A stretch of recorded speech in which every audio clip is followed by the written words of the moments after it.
Ladies and gentlemen, let's Gamer.com video. We're going to be checking out The Last of Us Remastered, the PlayStation 4 version versus the PS3.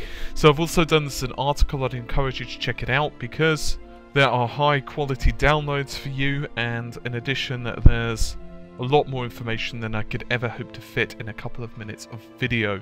Oh, and there's also a second video embedded in the article as well, which shows off at different sections of the game. So it's important to note that this footage is captured from the 60 FPS setting of The Last of Us. 30 FPS does actually slightly improve the graphics from my initial testing.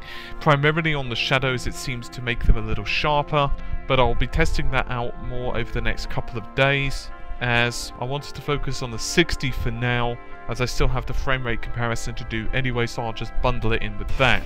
Overall, definitely the higher resolution 1080p, the better texture quality, improved anti-aliasing, better frame rate do make for a better experience. However, it's important to remember The Last of Us Remastered is only a remastering, it's not a remake.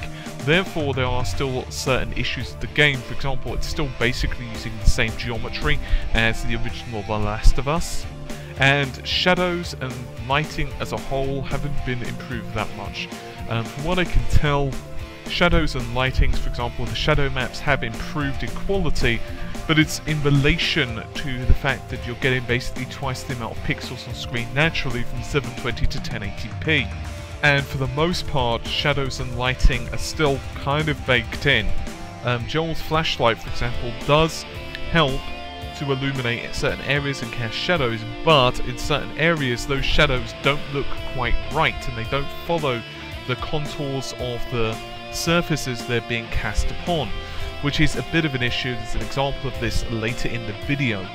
While The Last of Us on the PS4 does definitely look significantly better than the original on the PS3, you don't ever feel like the PS4 is actually being pushed to its absolute limits.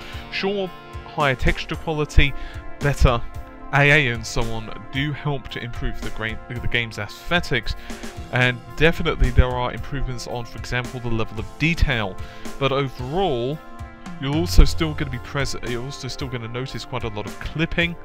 And if you were hoping for a more advanced anti-aliasing, for example what you saw in the Uncharted 4 trailer, then you're going to be somewhat disappointed. With all of that said, the loading times as well on the PS4 are still fairly lengthy. They're maybe slightly shorter than the PS3 version, but they're still upwards of about 50 seconds, once again based on the standard default hard drive for the PS4. I would also hasten to add that the artificial intelligence still has pretty much the same issues, and you're still going to come across the odd graphical oddity as well. I am playing with the patched version. This video has basically the launch day patch applied, but obviously some of these issues may be fixed, say 2 months from now or a month from now. If you're wondering, should you buy The Last of Us Remastered if you own the original, if you want the better graphics, particularly if you don't own the DLC, it's just a non-brainer, to be honest. I personally do really love the game, and I've been transitioning between the PS3 and the PS4 version consistently during my recording, and every time the PS3 version comes up I just don't enjoy playing it as much. I've completed the original PS3 version at launch, but I'm really enjoying playing the PS4 version over again.